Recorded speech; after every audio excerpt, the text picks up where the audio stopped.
spoke about the garments of the neshama. The garments of the neshama itself, and the garments of the neshama. Or the garments of the neshama, the thought, speech, and action. And the thought, speech, and action of the neshama. We explained just trying to remember which part of the when we had a little bit of a discussion the other day why they're called garments, but very very briefly, they're the external dimension of the neshama itself. When you say external dimension, when you speak about a person, for example, the person always goes together with his garments. He's always together with his garments. It's still, you can't say it's inseparable from him. The way he presents himself is always together by these two different entities, himself and his garments.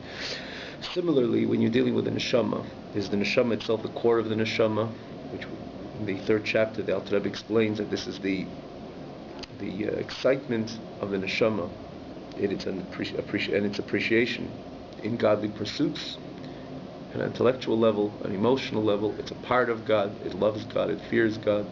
Similarly, like angels, if you will. But much more than that, because it's a neshama. Then the neshama has garments. What is the garments of the neshama? It's the thought, speech, and action of the neshama.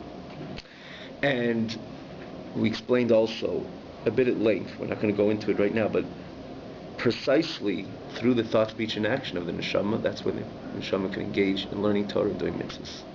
Because the neshama, for example, the neshama, the way it's in heaven, right? There's nothing greater for the neshama, or let's talk about neshama in a way, neshama it's in heaven. It has a cleave to Hashem, and it loves Hashem, and it fears Hashem. It's all about its pursuing godliness. All about the whole neshama, the way it's in Gan Eden, it's pursuing elokus, pursuing godliness. In the same token, as much as it wants to become close to God, it cannot put on tefillin, it cannot shake a little of an esrog, it cannot put up a mezuzah, because it's all spiritual.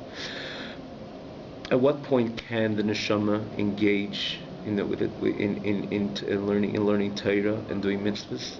Only when the neshama invests in its garments, which is again thought, speech, and action, can it engage in a mitzvah, learning Torah, doing mitzvahs. Similarly, we gave the example: a person engages in the only way a person could engage in any worldly affair in order to contribute to his well-being is when he puts on his garment, right? Human convention dictates. We mentioned that last week also, or one of the weeks before. It says the world is established. The person presents himself with garments.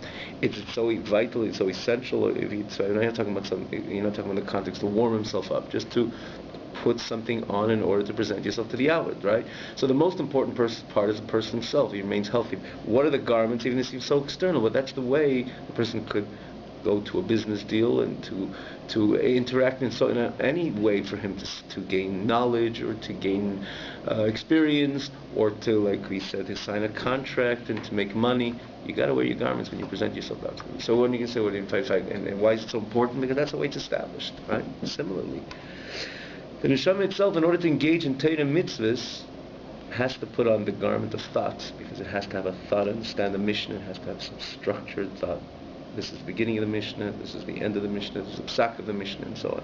Similarly, a person has to fulfill a mitzvah which is associated with speech, and the neshama itself cannot talk. It has to invest in that garment which is called speech. Then you can say Shnayim, Matalis, and so on. Or take a siddur and daven, and the neshama itself cannot utter the words of davening. Can't. It has to invest in speech in order to daven. The neshama similarly has to invest in ma'aseh, in action.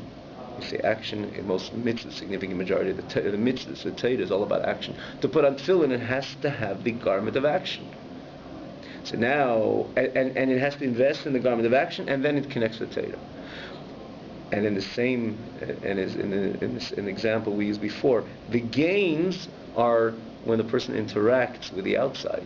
His gain and what contributes to his well-being is when he interacts with the outside, right? Because he cannot do that business deal without being dressed or properly dressed, and only then can he go and interact with someone else and make a deal and a business deal with someone else, right? And then he can make some money, or whatever a person gains via his interaction with the public, right? Similarly, the neshama's real gain is when it invests in these garments, which seem to be inferior, right? Like garments to men are inferior than men. But it invests in the garments, and via these garments it connects to Torah mitzvahs.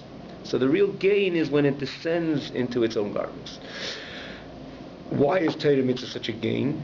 Why is it so important, Torah mitzvahs? What's exciting of the neshama to invest in something inferior in order to gain Torah mitzvahs? Because Torah mitzvahs, that's where we left off, is ultimately the essence of God is in Torah mitzvahs. The neshama, as lofty and holy and even godly that it is, as we said, it's a chelik ilakami mal mamash, it's a part of God. But the godly reality within the neshama is not always so manifest. And therefore, it's an excitement for the neshama to invest in something inferior, if you will, in order to literally touch the divine, to be in contact with Torah mitzvahs. That's the closest the person could ever get to God, because God placed himself in the Torah. So it's worth the neshama to go out of its neshamadik experience. Look in the bigger, in the micro, in the macro picture. It's worth of a neshama to come down to this world to do a mitzvah. You know what kind of experience the neshama has? L'mayla before it comes down, we can't elicit. We cannot appreciate. It's not comprehensible for us. We have no understanding what it means a neshama prior to coming down to this world. No understanding, because it's enormous. It doesn't have any of the confinements and the limitations of this reality. Completely in this it's in a state of utopia. It's neshama up there in Gan Eden or even higher. It's tachas kisei hakol. Then the neshama rips itself away to go out, to come down into a body of some flesh and blood and some bones, to do what? To muchasach throughout his life with this kvetch and that kvetch, in order to do what? Yeah, you know what to do? To do a mitzvah. Why is it so important? What's so exciting? Stay in Gan Eden, enjoy it, appreciate the godly reality which exists there. This is also a godly reality, but godliness is not manifest in this world. So what are you coming down for? But the neshama still appreciates and still ready to come down. Why? Because this is the way it connects to Torah mitzvahs. Up there it can't. And what's so special about Torah mitzvahs? Because Torah mitzvahs, that's where Hashem places His whole essence. Right? Remember in Gan Eden, the expression the Gemara says, the neshama sit there, v'nehenin mi ziv hashchina. What is ziv hashchina? Ziv hashchina means the ray of the divine. It's not the divine. It's just a ray of the divine. The ray is not the core. It's not the essence. You have the sun and the ray of the sun. Right? The sun, the ray of the sun, as bright as it is and warm as it is not the sun itself. It's just a ray. Similarly, the neshama is the way they sit in heavens above. They just appreciate the ray of Hashem. It's not the core. It's not the essence of Hashem. Where is Hashem's essence? In a Mishnah. Where is Hashem's essence? In a Gemara. Where is Hashem's essence? In a Kitzur Shulchan Aruch, in Tanya. And once it gains the name of Torah, maybe the written Torah, the oral Torah, that's where Hashem said, I am. I, which part of I? The core, the essence. Right? We spoke about this a few times in the shul as well. Anoichi Hashem Elokecha. Hashem says Anoichi. Remember the Gemara says it's an acronym. Ano nafshi ksavis Yehavis. Hashem says I took my core, my essence, my soul. Ksavis, I wrote it into the Torah Yehavis, and I gave myself into the Torah. And that's what I gave it to you in the present.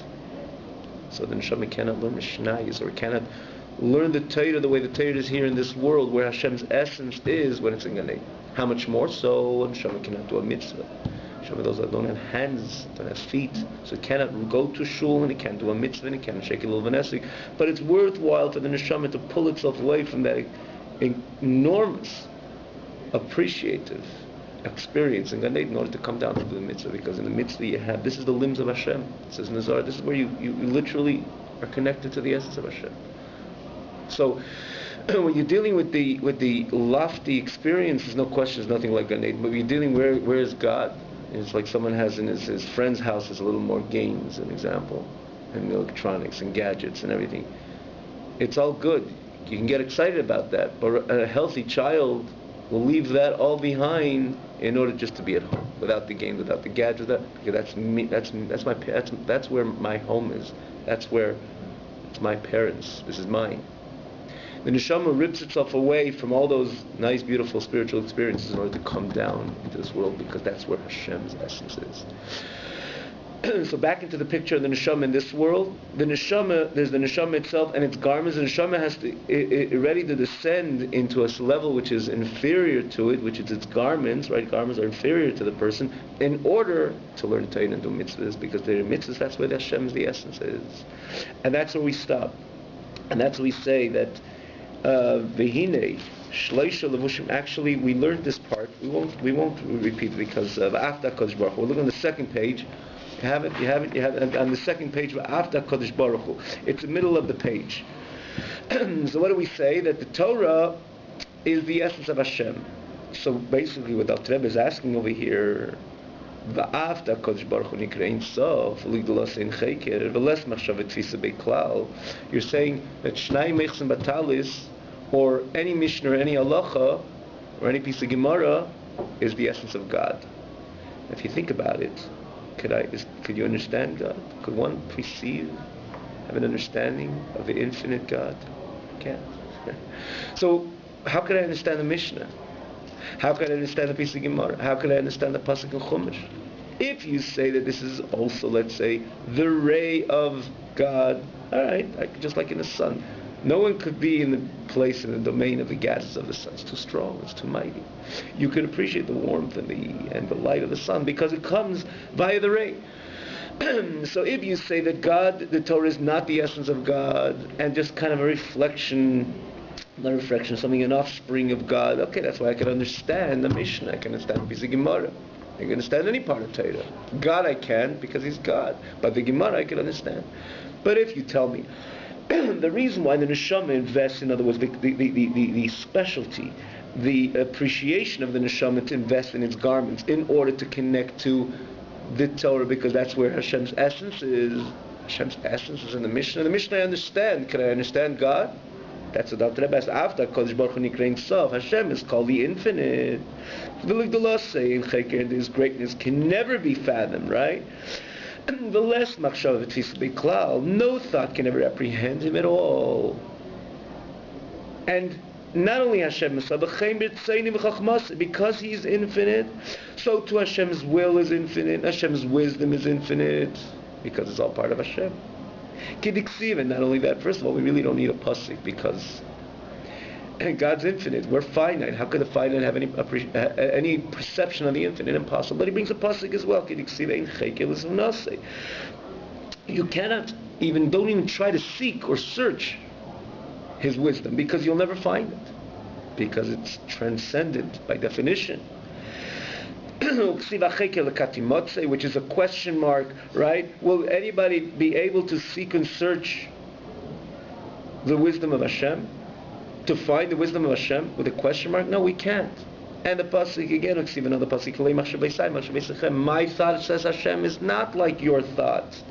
And if my thought is not like your thought, it means to say, again, it's not only in comparison to something else. Hashem is essentially transcendent, absolutely transcendent, because He is the infinite God.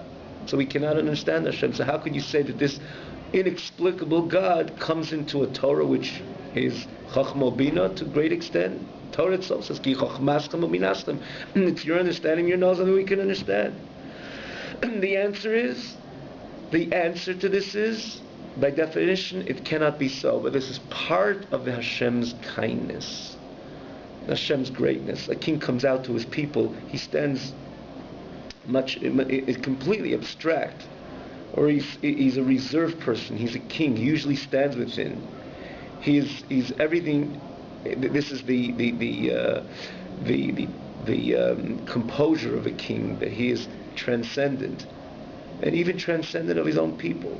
So when he decides to come to his people, is because he is a kind king. I want to talk to them, and sometimes he takes the most simple of all, and sometimes he picks him and he says, "Come, I want to talk to you." It's in the nature of a king. It says a number of places. Sometimes he's a Haman, is somebody who is not important and insignificant.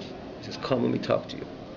There's not that there's really a connection between the king and this simple person.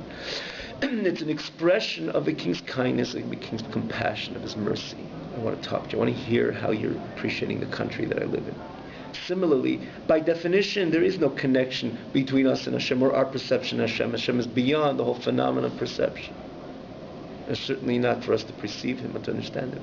But this is what Hashem, part of Hashem's kindness, that He took His whole essence and He put it into, He kind of compressed it, right? The compressed file. He compressed it and put it into Torah, that when you learn any part of Torah, you're ultimately connecting to His essence. That's what He says. And this is what, on this it says, in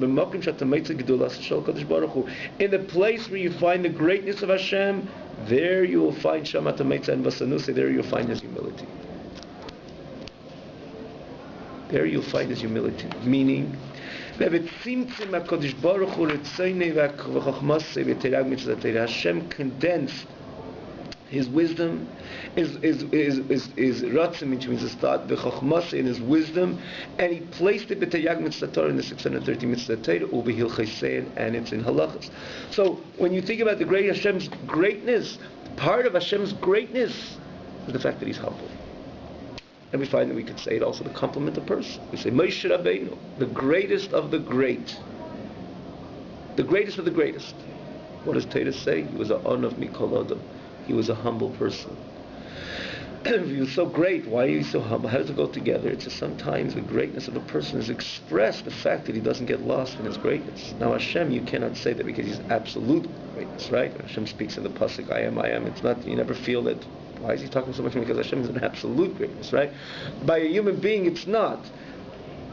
By Moshe Rabbeinu, he also had a bit of the absolute greatness because Moshe Rabbeinu wasn't an entity or an entity on his own. He was completely submissive to Hashem, so he had a part of Hashem within him. Right? So the divine spoke via the throat of Moshe Rabbeinu. But that is the reason why he had a Nava as well, because the true great person is that he doesn't get caught up with his greatness, but he demonstrates, or part and parcel of his personality, it is a honor, he's humble. Now this character comes from Hashem Himself. When you want to see the greatness of Hashem, part of the greatness of Hashem is that He is a Nava, He looks after the people. And in this case, not only looks after the people, but He took His whole self. Not only Stam Nava. He took His whole essence, He condensed it, and put it into His ratzin, to His desire, into His wisdom, which encapsulates the entire Tayag Mitzvah Torah, and in the particular halachas, and more so, the Aisius, not only in the thoughts, or lofty thoughts, lofty important stories and lessons, or complex parts of Torah, but in the Aisius of Torah, you open up and you say, Vayikra Hashem al Moshe, there's a Vav, there's a Yud, Kuf, read it. You connected, because Hashem put Himself in the most intricate details which exist in the whole package of Torah mitzvahs, into Torah, Nevi'im, Ksuvim. And then someone's going to say, okay, God put Himself in the 613 mitzvahs, He put Himself into that Torah. We say this looks holy and lofty, and this party, that's where He is. But you open up, you go to the shul, you see a little sefer, and it says Medrash Rabbah on it, and its stories and its lessons. This is not where, probably, this is kind of a offspring, second generation, if you will, right? It's not parchment, and it's not, we don't give it the same importance. We say, no, Hashem was so kind. He put His whole essence in every part of Torah. You don't come connected to the core of Hashem by learning Vayikra Hashem al Moshe more than when you open a Gemara and you learn a piece of Gemara or a Medrash, because Hashem put Himself in the Medrash and in the Gemara, in the Rashi, in the Tosfos, in every part of Torah. Midrash Seyin Shabbat God is, and in the Medrashim which exist in the Aggadis part of Torah, right? And the Midrashim Chachamenu Zal, and the Medrash of our sages of blessed memory, should place Himself everywhere. So you take a little Medrash Rabbah, you start reading a story of Medrash Rabbah, you're connected to the essence of Hashem, because Hashem put Himself all the way through. In every part of Torah, that's what Hashem put Himself in. Bichdei. Why did He do so? Shekol HaNeshama. He did it in order that every neshama, or in every ruach v'nefesh, which means a lower ruach and nefesh, a lower soul level than the neshama itself, that every neshama, every ruach and every nefesh b'gufa adam, which is in the body of man, tuchalas sigan b'daita, should be able to perceive God with its own knowledge. And again, you're not talking about the neshama prior to its coming. B'shebekufa adam, within the body of man, and the person is able just to open a medrash. He doesn't understand much. You open a medrash and he wants to learn a little piece of medrash. Tuchal lasiga medaita could receive the medrash, and via the medrash, God, because Hashem put Himself in the medrash, ula kaimon, and not only to learn and perceive, but to fulfill. In other words, to literally touch the divine through action as well, through speech, action, and thought. As he says, l'kaim mehen b'maisi dibar b'machshava. Hashem put Himself not only in the medrash, but He put Himself in a little pair of tefillin, those little boxes. So just like we say, the neshama is worthwhile to go away from the whole experience of Gan Eden in order to put on those tefillin boxes of tefillin and shake the lulav and esrog. This is something so physical. What are you getting so excited about it? Hashem put Himself, His core essence, into those boxes, into the Mishnah, into the Gemara, and to the boxes, and to the mezuzah, and into the lulav and esrog. Because that's the way that the man, flesh and blood, could connect to fulfill from these mitzvahs in action, speech, and thought. By Deizeh, and what happens through the Tislavish B'chol Esebchinasa B'shlish L'Lushin Melo, the neshama will invest with all its 10 levels. Now, this, when we say 10, just again, we mentioned the other day. We mentioned also in the before. Also, the neshama itself is comprised of excitement or pursuing godliness. Now, when a person pursues something intellectually and emotionally.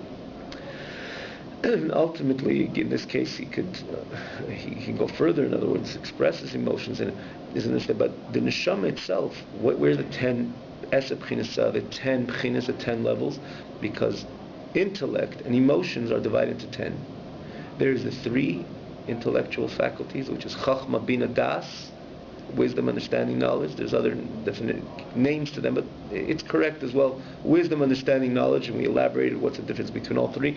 And then it has its 7 emotional experience: chesed, gvura, tiferes, which is kindness, severity, beauty, and netzach, chod, yisod, malchus, which are the 7 spheres. We explained them a bit the other day as well. So they have 10. These are, again, they're divided in compartmentalized. This is the intellect, 3, and then 7. So this is the package of the neshama. The neshama itself is divided into 10.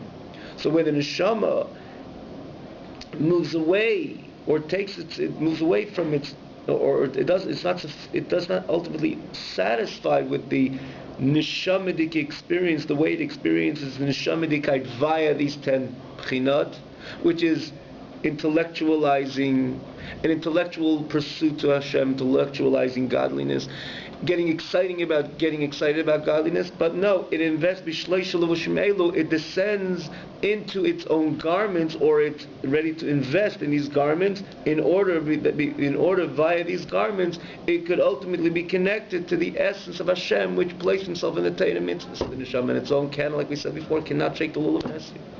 The neshama in its own doesn't have that understanding on the simple level of the Mishnah, Shnai Mechsa Batalis. It always searches the godly experience, like a Noah was playing Nadav Avihu. They just wanted God. They didn't just go to the Gemara open again. They didn't lose them, so they didn't expire because they were learning a piece of Gemara, right? There was no Gemara, but let's, right, the Torah. And ideally, the whole Torah was there by Matan Torah, but it's not because they opened a Gemara and they learned Gemara, that's why they expired. They were looking for God and godliness. There was a complete neshama experience. The neshama is ready to remove from that experience and to open a Gemara and to see what Abaye V'Rava says, because in Abaye V'Rava's words, that's what Hashem placed Himself. Not only in the excitement, Gan excitement. In the lulav and esrog, that's where Hashem placed His core. So he goes away from the experience of the eser b'chinas b'shleisha levushim elu, because with emotions you cannot touch a lulav and esrog. You can't shake a lulav and esrog. Love and fear to Hashem, you can't shake a lulav and esrog. You need the action to shake a lulav and esrog. So it descends, it invests in something external, which is action and speech, that you can take the lulav and esrog, make a bracha, verbally make a bracha, because that's the mitzvah. Because Hashem placed Himself in the bracha, and He placed Himself in the mitzvah. That's when I can connect to Hashem, when I get involved in my three garments. Because the neshama itself, the 10 levels of neshama, is not yet there. For this very reason, nimshal atayra l'mayim. Ein mayim el Torah. We know that. That's what the Chazal tell us. Mayim, water, is compared to Torah. There's a number of reasons why Mayim is compared to Torah. One of the reasons is, in this context, explained, the Rebbe says, this is the very reason why Torah is compared to water, predominantly. Because water, from everything, has this nature that it'll drop into the... It will never stop descending and dropping, and if it finds another corner, it'll make its way around it. Take a chunk of sand, put it on the table. Big chunk of sand, drop it on the table. A little will fall on the sides, but it'll build up on the table. It finds its place where it is.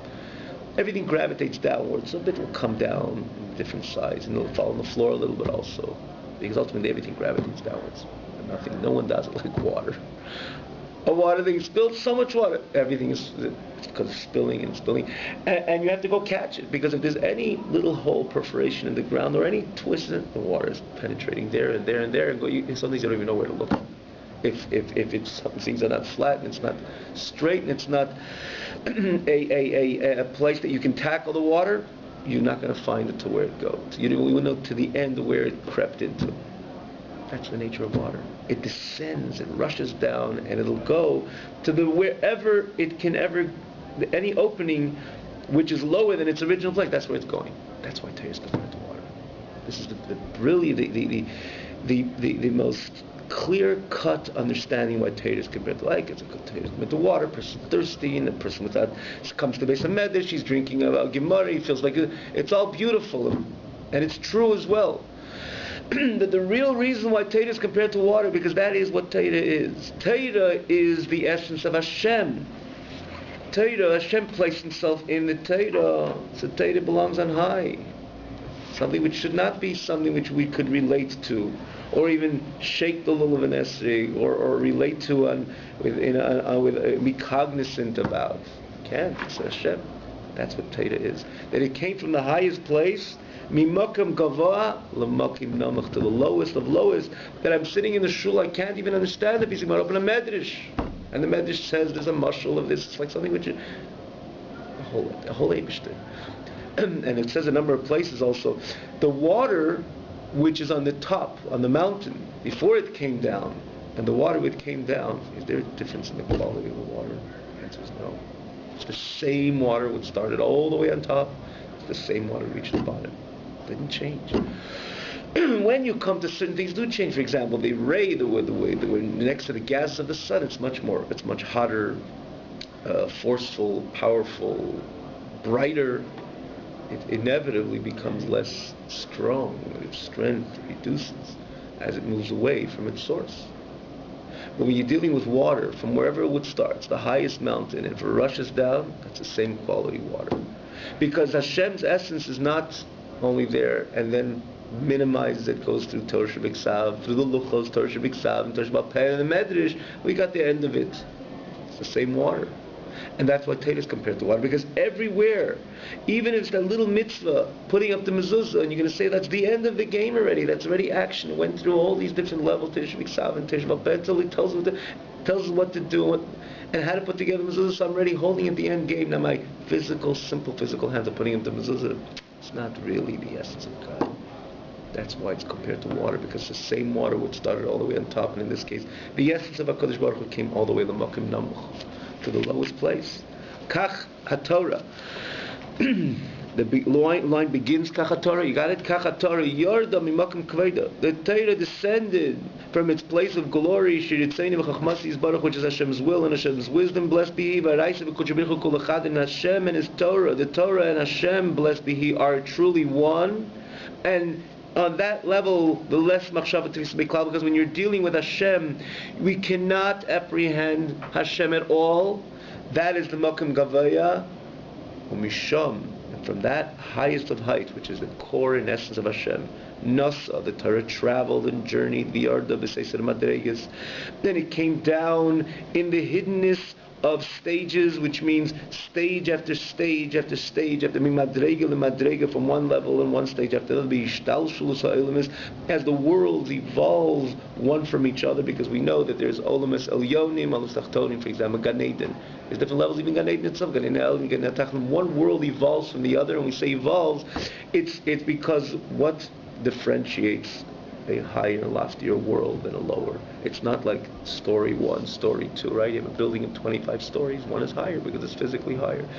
In a world of, in a domain where time and place don't really exist, especially the way time and place we know, what means a higher world, a higher level of Gan Eden, a lower level of Gan Eden? It's not the way we understand higher and lower in the physical sense. Higher is where is there more godly reality. Lower, where there's a bit less godly reality. God is not so manifest in the lower, and that's what makes it a lower world. So ultimately, every world evolves from the higher world, because this is a little less, with a tzimtzum, with a condensed and a concealment of the light and brightness of the previous world. That's what makes it a lower world. So this Torah journey through all the different stages and levels, and through the evolvements of all the worlds, just like water creeps through every single level. So, until it descended and it dropped and it plunged to the lowest of the low, till vidvarim gashmi, to the physical matters, physical things, physical items. Vinyani elam haza, worldly matters, which is reiv mitzvahs hatayra kikulam, which is the majority of all the mitzvahs. Kikulam, which means even almost all the mitzvahs, hilchisein, and the particular halachas. In other words, so here Alter Rebbe says, from the performance of the halachas, those small, detailed, intricate details, if it's the mitzvahs is like this, if it feels like this, if the lulav has like, it's not anything physical. It's physical. It's the lowest. It's really the lowest. There's no spirituality on its own. You cannot see anything spiritual about the esrog. It's a fruit, for heaven's sake. It's a fruit. And what does it fill in? It's parchment of an animal. And what is the ink coming from a physical tree? He says that's why it's called water. That Hashem didn't stop in this Gan Eden or in a more loftier spiritual world. No, it came rushing through till it came down into the physical object and worldly matters. And that's what's our Torah. That is what's our Torah. And generally, you find this idea that our Yiddishkeit does not consist of isolating yourself, sitting on a mountaintop and contemplating. Who says you get me close to God? Be closer to yourself or to your own interests, or to your own excitement. We're looking for God. God is in the mitzvah. But here he's not saying the mitzvah in comparison to separating yourself from the mitzvah. Here he's saying that God rushed through even into the physical. And that's the significant majority of our mitzvahs. And the intricate details of Allah. And here the Alter Rebbe says even more so. That the Eibishter even came through not only the intricate details of the halacha, which deals with the physical, but uvitzirufi eisius. Hashem came also into the combinations of these physical letters with ink on the parchment or on the sefer, literally mean on the books, and which are the 24 books, as Rabba Sfarim, Shabbat Nevi Mitzvah, and the 24 books of Torah Nevi Mitzvah. That's where Hashem came rushing through. So when you open a story in Shmuel Aleph and you read this and this, and it's ultimately, what is it? It's a combination of letters. Hashem rushed himself through his whole essence into those letters of these 24 Svarim of Torah Mitzvah. Why? That every thought, meaning to say that the Neshama will invest in his thought, and together they will be able to understand what it says in Shmuel Aleph, or in Shmuel Beis, or in the Gemara. And he says, that every thought will be able to click, to connect with God, with the essence of God. And more so, I feel, we're almost here, so we're just going to finish this line after the book.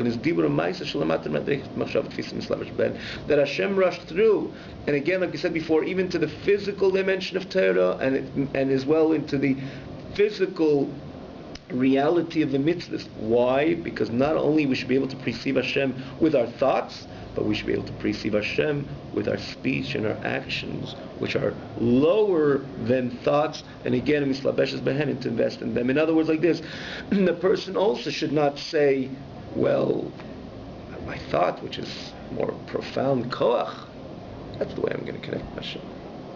I'm going to chew on a cracker on Pesach night. I'm going to take this cracker and chew on it, and that's the way I'm going to become connected to Hashem. The answer is yes. Because Hashem rushed into that cracker, and he said that's a mitzvah.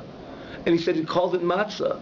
And he says that not only you'll think about it, but you'll take your tongue and your lips and your teeth, and you'll chew on it, and you'll swallow it, which is the maisa, which is lamata mimachshava, lower than thoughts. This is action, physical action, crushing a matzah and swallowing it, or saying the words of the Agada, which is also lower than thought, because it's just saying, it doesn't seem like nothing's particularly intellectual, or special about saying, right? Dibur is gifted to man, speech, but not in comparison to machshava. Machshava is an inside kayach, right? You know what I'm speaking, you don't know what I'm thinking. It's something deeper, loftier, more profound. But he says, no, you don't only connect us to Hashem on the most profound level, which is machshava, but also with speech, more so also with maisa. We click with the essence of Hashem, because Hashem rushed himself to every part of our reality. Isn't that amazing? Unbelievable. Isn't it amazing? Beautiful. What amazing... Brilliant.